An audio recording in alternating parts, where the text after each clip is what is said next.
Renungan hari ini diambil dari Yohanes 1 ayat 1 sampai 12. Nah, saya mau tekankan di ayat 11 dan 12-nya. Ia datang kepada milik kepunyaannya, tetapi orang-orang kepunyaannya itu tidak menerimanya. Tetapi semua orang yang menerimanya diberi kuasa supaya menjadi anak-anak Allah, yaitu mereka yang percaya dalam namanya.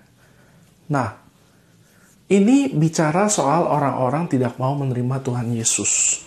Tetapi ini juga memiliki arti lain. Ini bicara soal orang-orang yang tidak mau menerima solusi Tuhan di dalam hidup mereka.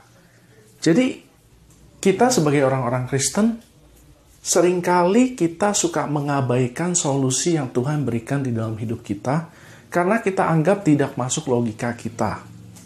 Contoh, jika kita dalam kekurangan, seharusnya hal yang kita lakukan adalah kita justru memberi.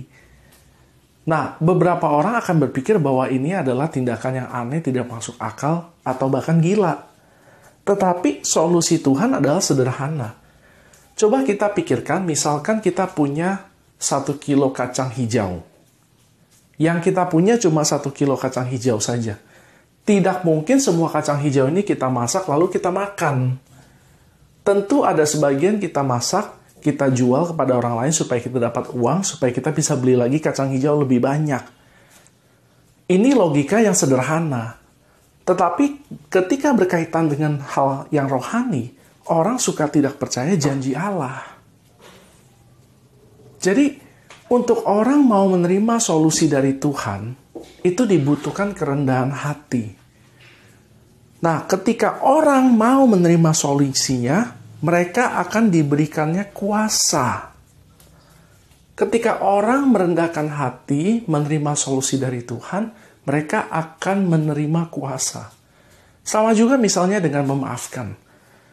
Ada orang yang merasa dia sudah dijahati sedemikian rupa oleh orang lain, sehingga dia punya alasan untuk tidak mau memaafkan. Tetapi ini tidak baik untuk orang itu.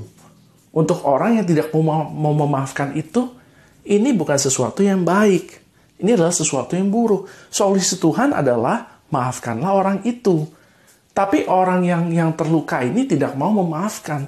Semakin dia tidak mau memaafkan, semakin buruk keadaan dia. Semakin dia mau memaafkan, semakin cepat dia mau memaafkan, semakin cepat kondisi dia pulih.